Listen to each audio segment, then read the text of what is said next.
continue where we left off yesterday. And just before we start, maybe I was thinking this morning, I was speaking to Lai about how we should do these kind of sessions, and maybe it's a good idea to have a bit more interaction in these sessions, because otherwise you sit there quietly all the time, and sometimes you learn much more. I think that's an ancient principle of learning, if you have a chance to kind of make comments and questions as we go along. So I think it would be nice if we have a bit more interaction. This is not really a meditation retreat, so because it's not a retreat like that, I think it's okay to have a bit more conversation, if you like. So if you want to ask questions as we go along, if you want to make any comments or anything, just raise your hand, and I'll get to you very quickly as we go along, and then we'll see what happens, see if that works out. And usually, I think it does. So that is that, and so I guess. On that basis, let's see if we can, let's continue where we are doing and what we have been looking at again, just to remind you what is going on here.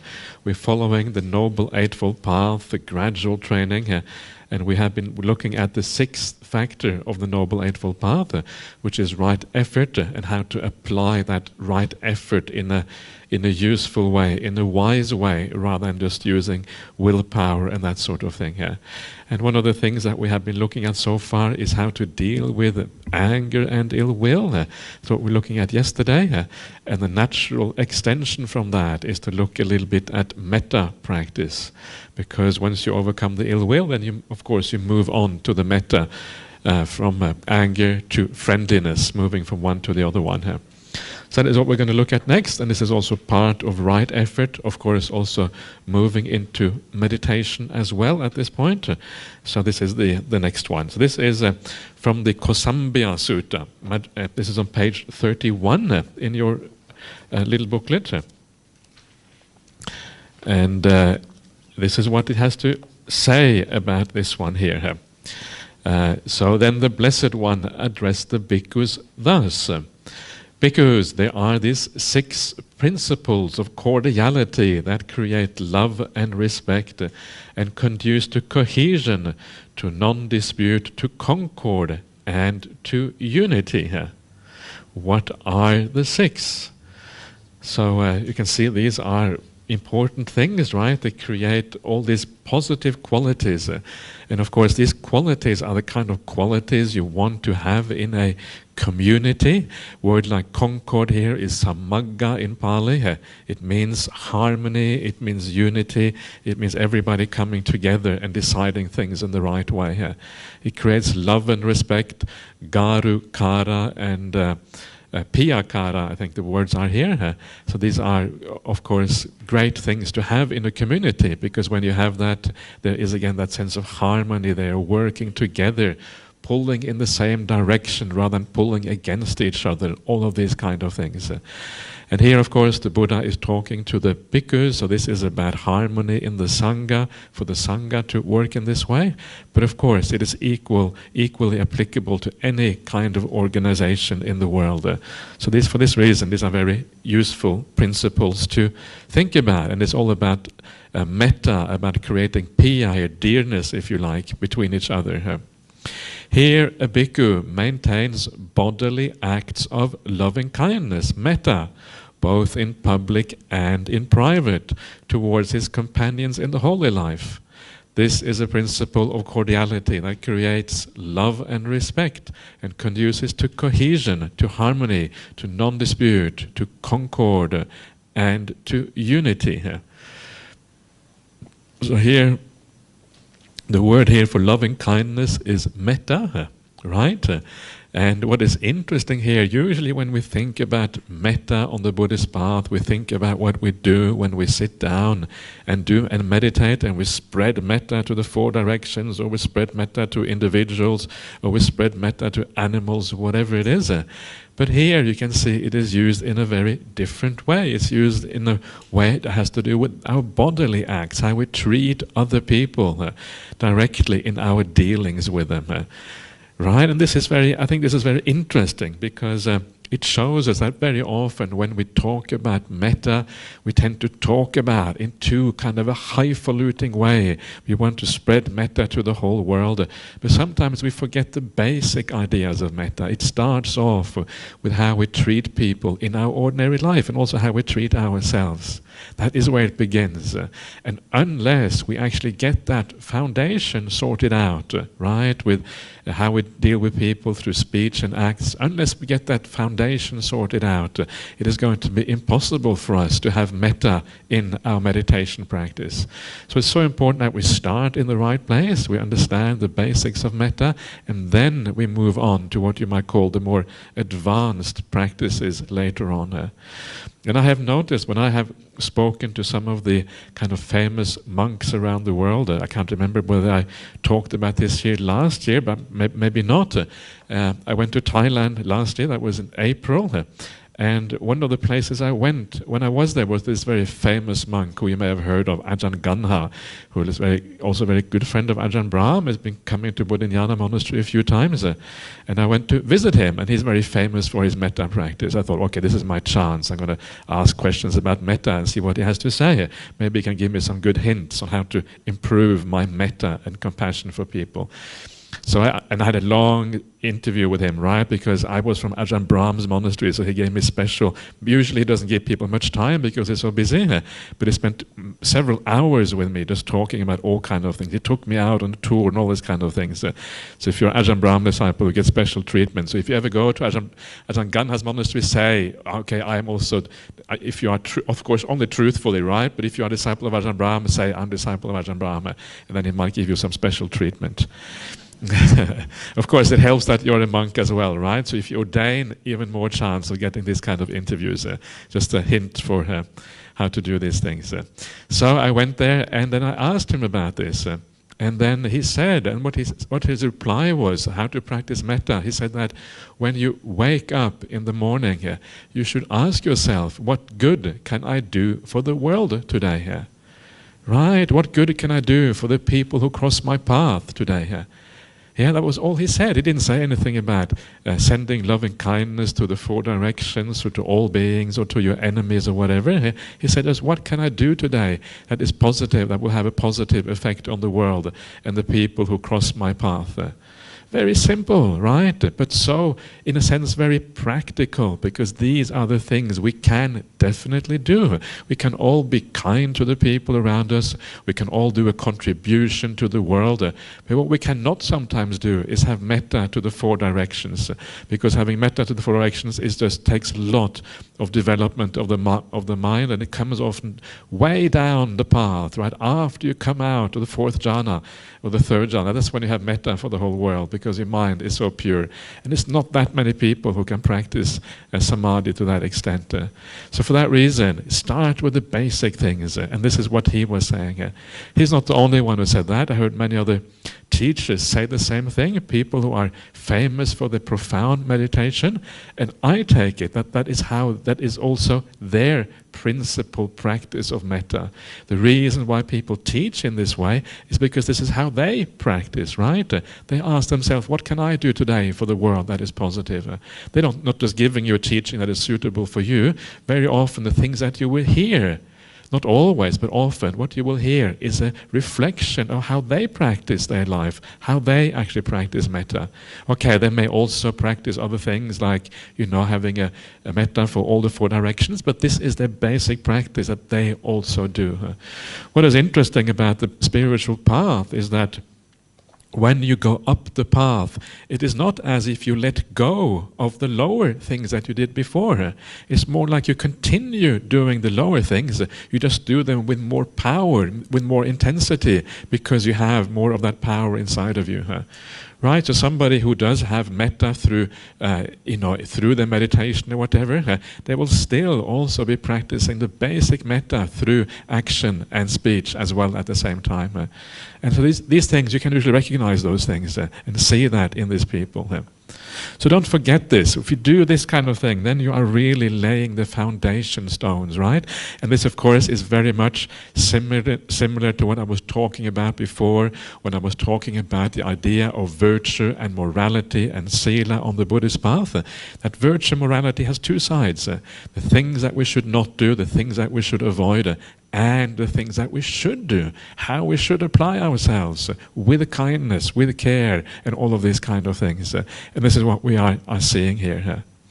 What is also interesting about this little passage here, it says here that you should have compassion for your companions in the holy life. And this means your fellow monks, right?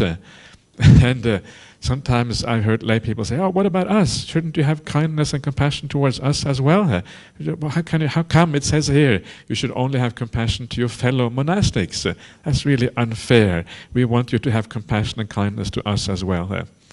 And the answer is, of course, it is both. But the interesting thing about this is that it shows us the kind of emphasis, where the emphasis should be on your metta. And the emphasis should be on those people who are closest to us. So as a member of the Sangha who is around monks all the time, if you're a monk yourself, that is where your main emphasis of metta should be. And it's obvious why that is the case. It is the case because for many reasons, because harmony within those people who are closest to you is the harmony that has the most effect on you. If you live in disharmony with the people who are really close to you, then of course your whole life is going to be disharmonious. You're not going to have success in your meditation. So it is the most important thing is to have metta to those people who are closest to you, who are your family members, your BGF members, right? Your fellow monks in my case, my family in my case. That is where metta is the most important, because it has the most impact on your life. It really gives very quick results back to you. So this is why. It doesn't mean that you don't have, as a monk, you don't have metta for the lay people. Of course you do. But once you have metta for the monks, it's also the people who are closest to you, often the most difficult ones to have metta towards, because you see kind of all their little faults and all of these kind of things. So that is why, if you emphasize that, it's actually relatively easy to have metta for the people who are a little bit more distant from you.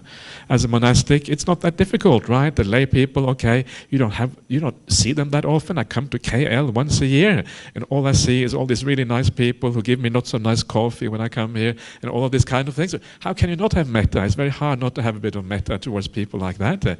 But the people you see every day, right? Oh, that sometimes is much more difficult. So that is the easy part, and that's why the emphasis here is on your fellow monastics and not so much on those people who are further away. And for you, it's the same. Emphasize most of all those people who are close to you, and then kind of spread it out from there. Because those are the people who will be most disruptive to your meditation practice and your spiritual progress, unless there is harmony there. And then, of course, it says here that it should be both in private and also in public, that you have metta towards others. It's not just a show, it's not just a pretense, right? It's actually really, it's a real feeling that you have towards other people. So when you go back and you sit quietly for yourself, you don't think bad thoughts, and in public you are nice. That's kind of, that's lack of integrity, they call that. But you have not kind thoughts in private and in public. You act kindly both in private and in public. And that sense of integrity there is what is emphasized here.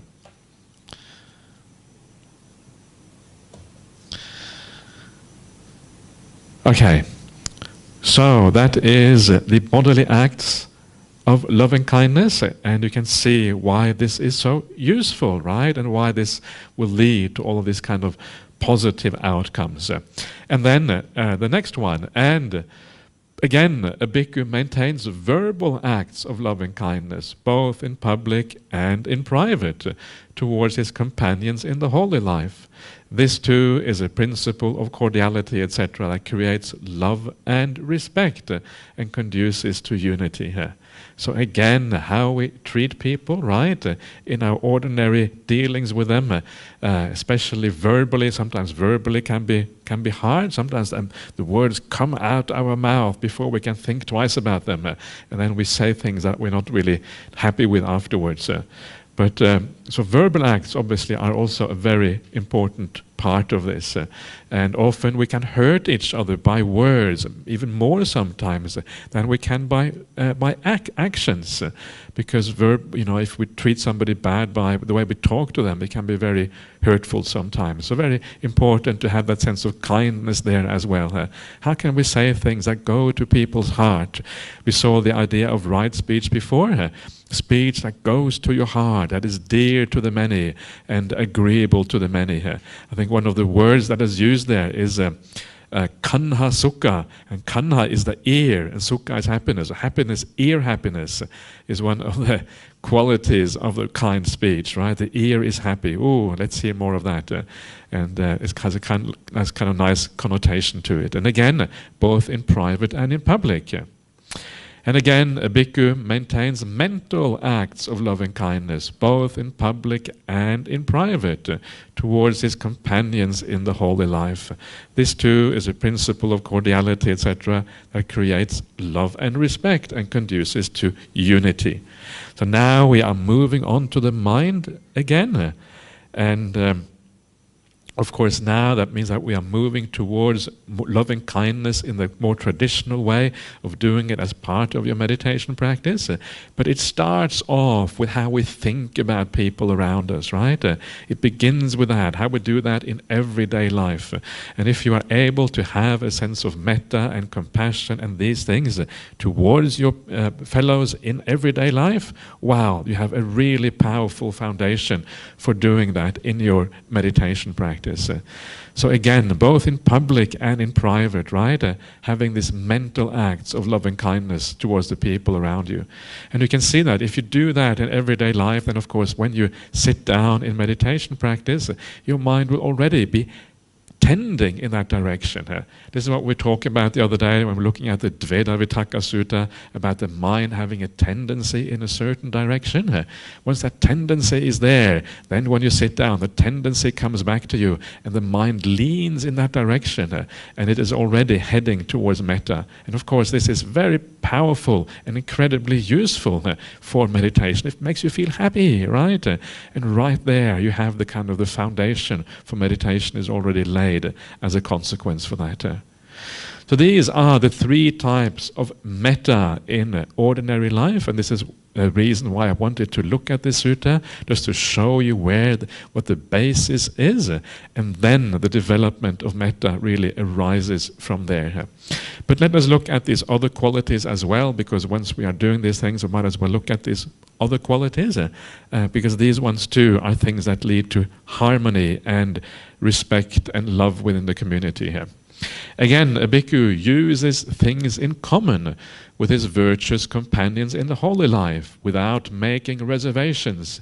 He shares with them any gain of a kind that accords with the Dhamma and has been obtained in a way that accords with the Dhamma, including even the contents of his alms bowl. This too is a principle of cordiality that creates love and respect and conduces to unity here. So here you have this idea of sharing things, of being generous, right? It's not just the lay people who are generous. Monastics also need to be generous. Generosity is really a state of mind, is an attitude that we have, and we need to express that attitude, of course, through how we actually live our lives. So you have no reservations again, and that's of course one of those beautiful ways of creating a sense of community, a sense of kindness towards each other is actually to be generous towards each other. When we are generous towards each other, then we actually tend to feel good about each other as a consequence. When somebody is kind to you, they give you something, you tend to feel friendly with them, and vice versa. So these things are very important things, that we actually show these things in such a way. And again, this interesting thing that these gains that accord with the Dhamma, so if you are a monastic, the gains that accord with the Dhamma are things that have been given to you because you have been living your monastic life in a good way, in the right way. Then whatever offerings have been given to you, maybe somebody has given you a robe, or they've given you some nice alms food, or whatever else it is, right? These days, if they give you a tablet, maybe. So you share the tablet with your fellow monastics, right? If you have, so sometimes Ajahn Brahm, he gets given many tablets, so he may give one down to some other monk as a consequence. And so the idea here again is that you share the gains that you have in your monastic life without making any reservations, and in this way we create a very positive and nice atmosphere in any kind of community here. So this too is a principle of cordiality, etc. And then the fifth one, again, a bhikkhu dwells both in public and in private, possessing in common with his companions in the holy life those virtues that are unbroken, untorn, unblotched, unmottled, liberating, commended by the wise, not grasped, and conducive to stillness.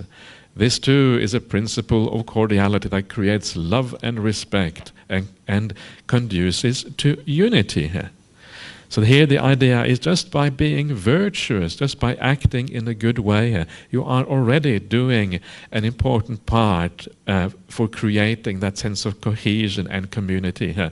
So when people are generally acting well, doing the right thing, it creates less suspicion, it creates less sense of people, one person taking advantage of another one, less feelings of kind of power grabs and all of these other kind of things, because people are actually acting out of virtue instead of acting out of defilements. So very interesting that just being virtuous, just keeping the 5 precepts, the more people you have in the BGF keeping the 5 precepts, the better off you are, basically. This is what it's saying here. And it's interesting also here to see how this sila is actually described. It's described as being unbroken, untorn, unblotched, etc. In other words, the longer you have practiced these precepts in a pure way, the more powerful they are. This is what it is saying here. But remember that it is impossible not to make mistakes. Everybody makes mistakes every now and again. And one of the interesting definitions of virtue in the sutras, the stream mentor is supposed to have perfected their virtue, right? And what does it mean when the stream mentor has perfected the virtue? It doesn't mean that you never make any mistakes. It doesn't mean that you never breach that virtue. What it means is that you confess as soon as you have actually made a mistake. That is the definition of perfect virtue. Right? It's very interesting. We shouldn't really expect to be absolutely perfect in these things. We do as much as we possibly can, but there is a limit. We are bound to make mistakes. Sometimes the defilements or the negativity or whatever just gets the better of us, or we feel embarrassed about something we have done or whatever, and then we do something which isn't quite right. And that's okay. You are conditioned. Remember, you can only do so much in this world. Our background, our personality is going to be there to a very large extent. Our habits come from the past. So if you can't be perfect, do not be surprised. Forgive yourself. It's okay. Look at it. How can I avoid making the same mistake again in the future? That's how you should think. Don't be judgmental of yourself. It's only one of the dangers of practicing a spiritual path is that we will become too judgmental of ourselves. We think that we should be perfect, right? But forget about perfection. Instead, look at that you're inclining in the right direction, trying your very best. And then when you make a mistake, try to learn from that with clarity and with a sense of equanimity, just watching on rather than being judgmental. And that also means that you are less judgmental of the people around you when they make mistakes, because these things always go together. If you are judgmental of others, you're going to judge yourself. If you judge yourself, you're going to be judgmental of others, right? So if we stop the judging in one place, it tends to stop also in other places. These things tend to go together.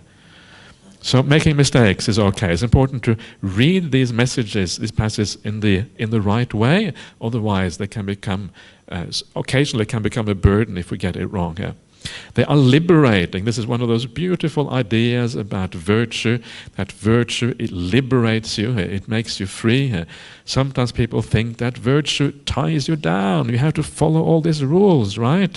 You have to you cannot do things that you would do if you didn't follow certain precepts or certain way of life. And people say, it is, why all these rules? Why all these regulations? Even if sometimes you do things that are a little bit bad, it doesn't matter so much. And people have this idea that freedom is the ability to do whatever you want. That is kind of a standard idea. Ideally, as long as it doesn't hurt others, but sometimes even if it hurts others, you want to have that freedom to do whatever you want, basically. And this is one of the things that I think is a strong driving force in human beings, is the feeling that we want to be free. We want to do what comes naturally to us. And if we block that freedom too much, if we feel like we are encumbered by external forces, that we don't have mastery of ourselves, that the world outside of us is causing us suffering, and there's nothing that we can do about that. If you feel too much that way, that you have no mastery of your own life, often it leads to depression. Because it feels like, oh, I can't do anything, I just have to suffer for all of these things, and nothing I can do about it. It leads to depression. So we need to feel a certain degree of mastery in our lives.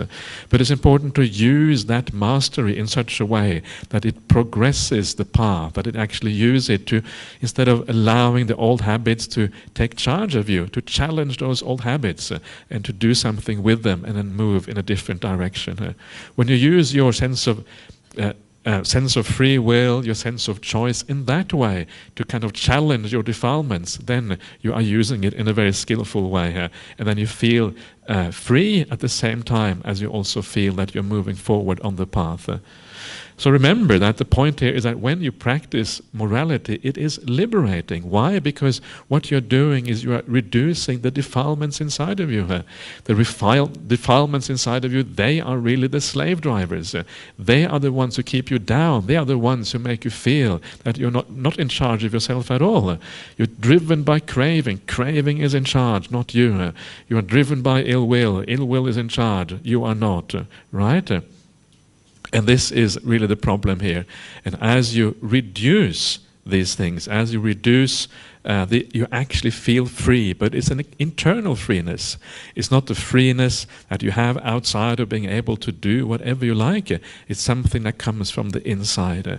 So morality is liberating. It liberates your mind, frees your mind from all these oppressive forces inside of us. And that is why, and this is, I think, very important thing to grasp and to see that as well in your own life. Yes, okay, please. Good morning, Bhante. You mentioned under perfect virtue. One of the techniques which you mentioned was we confess when we make mistakes. Can I just get your confirmation that as a layperson, I actually admit to myself that I've made a mistake? Okay, so how is the confession like? How is the confession like? That's a good point. I should have said something about that. So thank you for bringing that up. And the main idea there is in the monastic circles, right? As a monastic, you have to confess any kind of thing you do. And as a streamman, you tend to do that straight away. But I think sometimes, even as a layperson, it can be useful to confess a mistake you made and to say to somebody, don't say it to somebody who will kind of give you a hard time. Say it to somebody who's reasonably friendly, right? Otherwise, you just feel bad about yourself. So say it to somebody friendly, say, oh, I made this mistake. I'm going to try better from now on to avoid that in the future. And sometimes that has a little bit of extra effect on you to kind of try harder to, not harder, but try more wisely, right? This is kind of the difference here. Try more wisely to move on. So you can do that just in your own words. You know, you can just say to somebody that I made this mistake, and I'm really really sorry about that. But that's life, and now I'll try to move on from that. Does it mean that I have to find someone whom I trust or who is a Kalyana Mitta to actually confess my mistakes? Let's say it's not a mistake that I made towards this person, but something else? Yeah, basically it can be towards anyone. And if you do make a mistake towards somebody as well, of course it can also be good to ask for forgiveness for mistakes we have done in the past.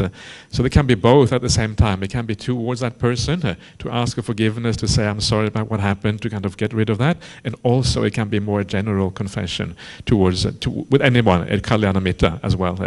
You don't have to do that. You don't have to make a confession. The most important thing is that you kind of admit it to yourself. That is even more important, right? You see that there is a mistake, and then there's a possibility of changing in the future. So just see what works. Try and see what is helpful to you. Yeah. Okay, but especially for monastics, because for monastics it is one of the parts of the tradition. Part of what we have to do is to confess these offenses that we do. Otherwise, the monastic order kind of starts not to function anymore if we don't do that. Okay, so these are some of the qualities then of these ideas of virtue commended by the wise, right? Wise people recommend these things in the world. Not misapprehended, really what it means. It's not grasped is what it means. And the idea here is that if you practice these virtues long enough, there comes a point when you don't really grasp them. They become part of your character. They become part of who you are. And especially the moment you become a stream enter, you don't really grasp these things anymore. They are part of your psychology. You have become these things, right?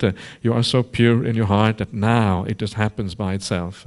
In the meantime, before you are a stream enter, you have to some extent to hold on to these precepts, because if you don't hold on to them at all, you're basically not going to keep them. So a little bit of holding on is required in the early stages of the path. No, I must not do that because that is not right. Okay, so you don't do it. And then lastly, of course, the thing that we have been mentioned throughout is the idea that these virtues, when they are practiced fully in this way, they are conducive to samadhi, conducive to stillness. And again, this very powerful and very important connection between virtue, sila, habits, character, personality on the one hand, and our ability to reach stillness in meditation on the other. And so here you can see the ideal kind of virtue that leads to samadhi is the virtue which is very pure, right? That you have practiced over a long period of time and is very pure. The more pure that virtue is, the more your ability to achieve stillness in meditation would also be. Not just stillness, but even just mindfulness. Mindfulness too arises from virtue. Everything to do with meditation arises from these kind of virtues. So there you are. It's a very nice little passage on virtue, that one. It gives you many of the, kind of summarizes the kind of the benefits of virtue in a very beautiful way, I think. Yeah. Yes. Okay. Well, yeah. Not grasped. Yeah. It's the same word as silabata ramasa. Yeah, exactly. Yeah, that's exactly right. Yeah, same word. Yeah, yeah. So it's paramatta. I think the word aparamatta, I think, is the word here, which is the same thing as paramasa in that one. So it means grasping, holding on to. Yeah, same word exactly. Same, yeah, exactly the same meaning in a sense, because silabata is the same thing. Sila is also virtues, and of course in the silabata paramasa it has I wonder whether it actually has, that's a good point, whether it has exactly the same meaning in those contexts. It might very well have exactly the same meaning. In Silabata Paramasa, usually it refers to the idea of grasping to silas as the way out of samsara. This is the only thing you have to do to get out of samsara. But of course you have to do more than that. You have to practice the path and all these kind of things. And it's interesting whether it actually has exactly the same meaning here. And it might do. It might very well be the same thing. But I think ultimately it also refers to the idea, and that, of course, in that context, it is also, it's one of the fetters that you give up as stream entries. It fits very well with the idea of stream entry as well. Yeah. Okay, yeah, thank you for that point. That's a good point. Okay, then we move on to the last factor of these 6 factors in the Kosambian Sutta. Again, a bhikkhu dwells both in public and in private, possessing in common with his companions in the holy life that view that is noble and emancipating, that leads one who practices in accordance with it to the complete destruction of suffering. This too is a principle of cordiality that creates love and respect and conduces to cohesion, to non-dispute, to concord, and to unity. So here we're now coming to the very highest aspects here of cohesion. Here we're talking about the noble view of the Aryans, the people who are either stream enterers, perhaps Dhammanusaris and Sadhanusaris, just on the way, on the cusp to stream entry. Right? So this is that view which is noble. Emancipating just means that it leads to liberation eventually. It leads to becoming an arahant eventually. That's really all it means. And that's why it leads to the destruction or the ending of suffering, if you like. So this is kind of the highest ideal, right? Is if when all your friends are stream enterers, right? And you're hanging out with stream enterers all the time. And I wonder if that happens anywhere in the world, actually. It must be very rare to everyone's friends to be stream enterers. Maybe in some kind of really nice monastery far away in the jungle where there's only one monk, then maybe everyone is stream enterers. But apart from that, it is, I think, a very rare thing to find. The fewer the people there are, the more chances that everyone has these kind of qualities. So, but of course, in this case, it is very powerful. Everybody has the same view. Everybody is practicing the same path. Everybody understands what they're doing. And there will be very little disagreement in a community like that. So they see this idea of people having the same view roughly, people pulling in the same direction, heading in the same way, actually is one of the very useful things for having a sense of harmony. So that is why organizations often tend to divide up a little bit. You get organizations that have different purposes and different goals, and you tend to divide up and go in different directions if there is too much disharmony and disagreements about views.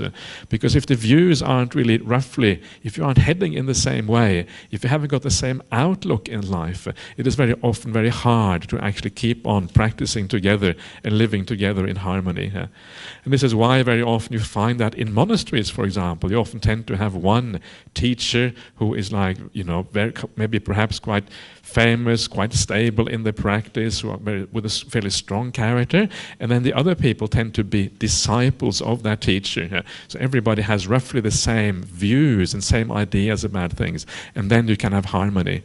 But imagine a monastery, we have many kind of senior monks, right, and they all have different views and different things. It might create a lot of problems in that monastery here. So that's why monasteries tend to be like that. And that is also why the time of the Buddha was especially powerful, because at the time of the Buddha, you had one master who really was in charge of everything, and everybody was kind of under the Buddha in that sense. Over history, of course, things have fragmented much more, and that's why Buddhism now is a much more fragmented religion than it was or originally was. But anyway, the idea of having same kind of views and roughly the same things. We tend to hang out with people who have views roughly like us, right? And that, I think, is generally a good thing. Not always, because it's also good to have your views challenged every now and again. If you only hang out with people who confirm your views, then you may not develop very, very much. You may just kind of end up with the same delusions all the time. But a lot of the time, we need to be around people who are roughly think like us. Otherwise, it just creates too many problems in the community here. These are the 6 principles of cordiality that create love and respect and conduce to cohesion, to non-dispute, to concord, and to unity here. So, based on that, right? So, what we have seen so far is that you abandon the negative states of mind, the ill will and the anger. That was the sutta we saw yesterday. And then you move on to practicing metta. And of course you do both of these at the same time to some extent. And as you do that, you get closer and closer to the real metta practice you can do in meditation. And the next sutta is one of the most famous suttas in the Pali Canon on Metta, a famous simile of the saw, and I'm sure you have all heard of the simile of saw before, at least many of you. And this sutta is probably the one that talks the most detail about metta practice. And it gives all this nice simile about what happens when you practice metta to the highest limit. So let's have a look at this extract from the sutta of the simile of the saw. The Kakachupama Sutta is called in the Pali language. Because there are these 5 ways of speech that others may use when they address you. Their speech may be timely or untimely, true or untrue, gentle or harsh, connected with good or with harm, spoken with a mind of loving kindness or with inner hate. Right? So this is one of these other famous admonitions of the Buddha, that when we speak to others, we should have the right qualities inside of us. And others, of course, may speak to us in the same way. And it's good to remember these little qualities that are mentioned here, because they are also a good way of assessing whether our own speech is appropriate as well. So speech should be timely and untimely. And of course the idea here is that if you want to talk about somebody, usually there is a right and a wrong time to talk about things. If you want to tell something, if you want to tell somebody about a problem, for example in their conduct or whatever, you have to make sure that they are open to that, that it is a good time for them when they're not kind of stressed out or they're doing too many other things. Or even if you want to discuss things with somebody, it has to be the right time when they're not busy, things are going on. So there's always this idea of feeling out the right time for things. Same thing with Dhamma discussions. There is a right time for having a Dhamma discussion, and there is a wrong time. Wrong time is when you're busy doing something else and you can't really focus properly on what is being said, for example. So speech should always be at the right time. And of course, a lot of the time, what that means is that actually maybe there is no need to talk at all, right? That is often what it means. If you always speak timely, it often means you actually speak less as well. Then, of course, it should be true. You should speak truthfully, not untruthfully. That's fairly obvious. Again, it should be gentle rather than harsh, the way you speak to others. And if you speak with gentleness, what you find is that people very often, they will listen to you. Even if you have to say something which might be difficult or unpleasant, they will tend to listen to you if you speak in a gentle way rather than a harsh way. And of course, connected to that is also the idea of being connected with the good rather than with harm. And here the idea is that the other person who you're talking to, why are you talking to them? Especially when we talk about talking to somebody here, we often mean correcting them in a certain way, admonishing them or whatever. And it's often what is meant by giving somebody a talking to, as they say in English. So you have to, when you want to tell somebody something, you have to make sure that you come across in such a way that they feel that you are concerned about their well-being, right? And you are actually concerned about their well-being. You're not telling somebody off because you are angry and you just want to kind of unload your anger onto somebody else. If you do that, it's going to be very detrimental, and it's really just very often you are kind of more it's not really for the other's benefit, it's more for your own benefit, your own vested interest, that you are kind of telling them off in this way. So be careful. If you are able to say something to somebody because like a small child needs to understand something, don't walk into the street when the cars are coming because, it has bad consequences, right? You are small, the car is big, and then bad things happen as a consequence. And it's a similar kind of idea. So when you explain that to the child, you're not angry with the child, you explain it, say, this is dangerous, be very careful with the streets. In exactly the same way, when we are dealing with ordinary people, instead of telling them off, we kind of understand, we have their benefit at heart, and then so they understand that there is a problem there. It's very powerful because very often when we tell somebody off or something, we're coming from ourselves, our own self-righteousness perhaps, right? It's like we have an interest in that rather than just being pure-hearted about what we're doing here. So this is very significant. And when people feel that, they will tend to listen because people usually feel whether we are talking because of our own anger or because of having the benefit of the other person at heart. And then spoken with a mind of loving kindness and not with inner hate, right? So this also is part of this. All of these things, all of these beautiful qualities, and if we can always speak like that, wow, that would be really, really powerful and create so much happiness and so much cohesion in the world if we practice in this way here. So then the Buddha repeats pretty much what he has said. When other people address you, then they can do it with all of these ways, either the good way or the bad way. But whatever they do, the Buddha says, herein, bhikkhus, you should train thus. Our minds will remain unaffected. We shall utter no bad words. We shall abide compassionate for their welfare with a mind of loving kindness without inner hate. Yeah, so regardless of how other people address you, whether they address you in the good way or the bad way, you should actually be unaffected by that. You shouldn't allow yourself to give rise to anger or whatever, and you should certainly not respond with bad words in return. In fact, and of course this is the hard part, right? Not only shouldn't you be affected, not only shouldn't you respond in bad ways, you should actually have compassion and regard the welfare of that person. You should have loving kindness for them as they are addressing you in ways that may not be all that kind. This is the really hard part. This is where the Buddha sets the bar really high. And for those people who are kind of abusing you, still you have a sense of compassion and loving kindness for them. And of course, you start to understand that when you start to think of the way we were talking about yesterday, about understanding that when somebody does something bad, they are hurting themselves much more than they're hurting you. And they are blind, they don't know what they're doing, they are deluded. Anyone who hurts themselves is deluded. Nobody wants to do that. And of course, at that point, that is where compassion for the person can arise, because you're focusing on their problem rather than your problem. It takes away so much of that selfishness, and it expands your mind out instead to include all these other beings. And that is of course a far more powerful way of dealing with this rather than getting upset about it. And then it says, we shall abide pervading that person with a mind imbued with loving kindness, and starting with them, we shall abide pervading the all-encompassing world with a mind imbued with loving kindness, abundant, exalted, immeasurable, without hostility and without ill will. That is how you should train yourselves, bhikkhus. So here, the metta bhavana, it starts with that person. It starts with a person who is difficult.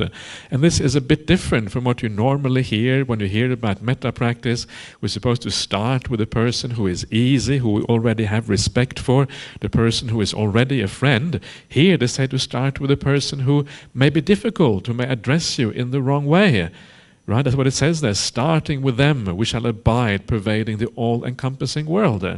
And the reason for this here, remember, we are already talking about somebody here who is very, very developed in mind. If you're able to have compassion for the person who is abusing you or giving you a hard time, you're already a very developed person. You've already gone a long way on the Buddhist path. And when you have gone so far, then you should always start with any difficult person in your life, because they are going to be the ones who hinder you in having this all-encompassing mind that has no boundaries or no limits. The boundaries would normally be drawn when you feel somebody is difficult and bad. That is where your mind will stop. So you want to take away that boundary straight away so it doesn't hinder your metta from being unbounded. Yeah, so what this means is that we cannot afford to have any enemies at all. We cannot afford to think badly about anyone in this world. Enemies, this kind of has to be out for anyone who's going to practice the Buddhist path fully. And to the extent that you start off with those people who you find difficult and kind of ensure that there is no problem there, you remove any kind of residual problem. And when that residual problem is completely removed, then you can have the all-encompassing metta for the full world, above, below, across, as everywhere to everyone. That is when it works out. So this is, again, very high level of metta practice. But you can see here how powerful it becomes when you get to this level, right? And then all the boundaries are gone. And when all the boundaries are gone, that's when you have this kind of immeasurable metta towards the whole world. And that is what we're trying to achieve here in the meditation practice. So don't kind of despair if you're not there yet, right? So this is kind of something to aspire to and something to be inspired by, because the fact that this is possible, that's obviously what the Buddha is saying, is actually very inspiring, I think. It is possible to live like this, to have a mind where there is no barriers to anyone in the world, where you never have any enemies, never have any negative reaction to the way other people treat you. It's a wonderful thing that these things are even possible, and you become such a blessing, of course, for the world. And very often that person who mistreats you, they will see straight away that it's crazy to mistreat you, and they are very likely to kind of regret their words and think about themselves and actually change their strategy and the way of being once they see the kind of reaction that you have when all you have is metta and kindness in return. This is often the best way of teaching somebody, is just by being completely at ease and relaxed, even if somebody else is saying things which are inappropriate. So there you are. So that is the kind of basis for the sutta. And then we have these beautiful similes, the similes that explain what kind of mind state this is and what happens. So bhikkhus, suppose a man came with a hoe and a basket and said, I shall make this great earth be without earth.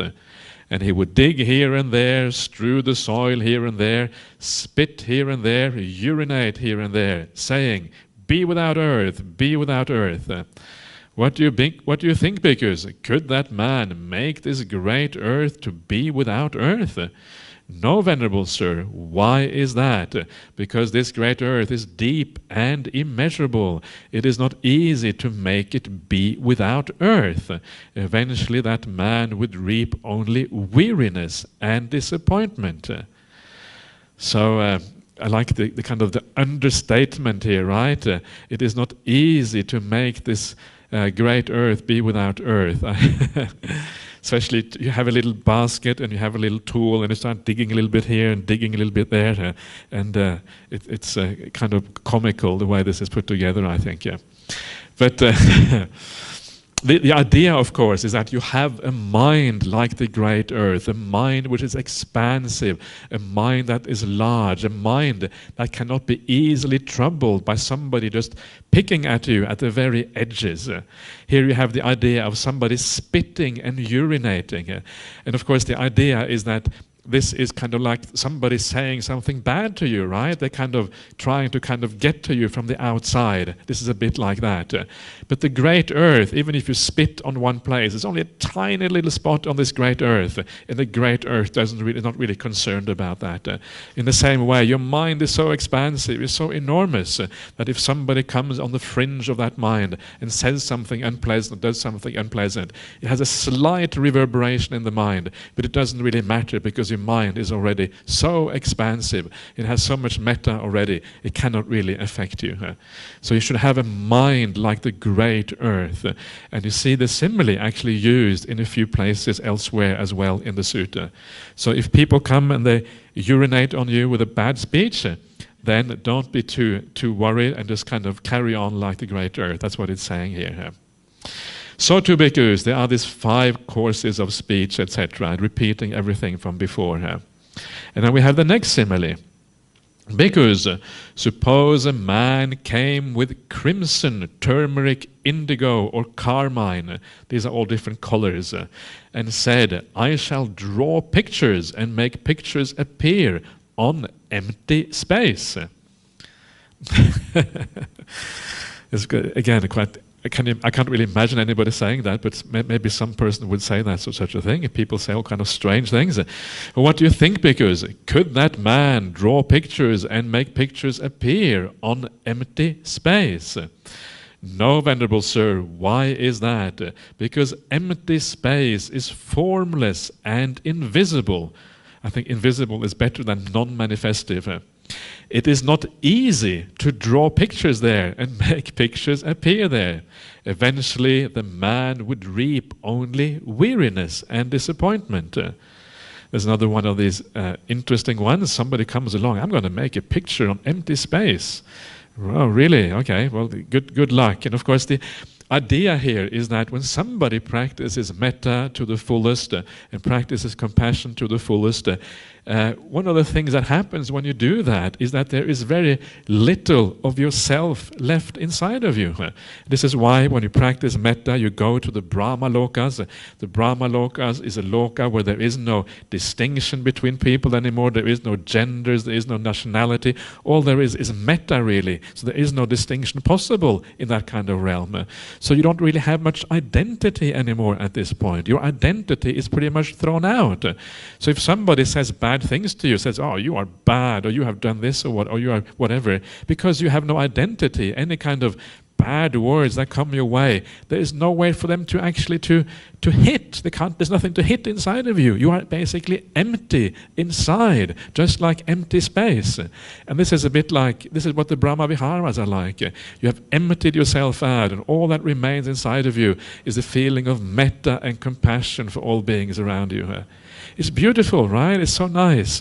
And all this identity business, all these things about who you are, all of that has pretty much been wiped out. And there is just a kind of this broad sense of peace and beauty left behind instead. So it is impossible to, just as it is impossible to draw things on empty space, you cannot really attack somebody who is empty inside, because there's nothing really to attack. There's nothing really that you can't hit any. There's nothing to hit anymore inside of you. There's nothing to receive those bad words. And that man reaps only weariness and disappointment, right? If somebody tries to attack such a person, if you have all these qualities, after a while they feel, wow, no point in kind of attacking this person. There's no reaction there. I can't really get anything to work. And very often what happens there, just as I was saying before, is it turns around, and people who have so much metta and kindness, in a way they often function like mirrors to yourself, right? Because it doesn't have any effect on them, you start to think about yourself instead. Maybe the problem is with me. This person is obviously at ease with themselves, there's no issue there. So people tend to look at themselves instead. That's why we said people like that, they often function like mirrors, because you start to think about your action rather than actually looking at the other person. This is the other beautiful thing about having metta. You become an incredible benefit for all people in the world through this kind of mirroring effect, in a sense. At least for some people, there are some people who never look in the mirror, so you can't really, it doesn't work, but for the majority of people, it works in this way here. The next one, bhikkhus, suppose a man came with a blazing grass torch and said, I shall heat up and burn away the river Ganges with this blazing grass torch. What do you think, bhikkhus? Could that man heat up and burn away the river Ganges with that blazing grass torch? No, Venerable Sir. Why is that? Because the river Ganges is deep and immense. It is not easy to heat it up or burn it away with a blazing grass torch. Eventually the man would reap only weariness and disappointment. The river Ganges is this enormous river. Some of you have been there, you will know about the massiveness of the river Ganges. If you cross it at Patna, it is a couple of kilometers wide or something like that. It's absolutely staggering. Of course, certain times of the year, not so much water in it. Other times of the year, lots of water in it. And of course, the point here of water is that water is cool, right? The grass torch is the anger coming from the outside, somebody else being angry, but you are cool inside. It's the enormous amount of coolness of the water. And this little anger coming from the outside will have no effect on that enormous amount of coolness that exists in the river Ganges. You just flow on in the world, cool inside, not being affected by these little fires going on the outside of you, right? Somebody saying something bad or doing something wrong. Just like the river Ganges, you remain unaffected by these things. So too, because there are these 5 courses of speech. Okay, I will stop there because now otherwise we're going a little bit too long. So let's have a short break and we'll see you back again in 15 minutes.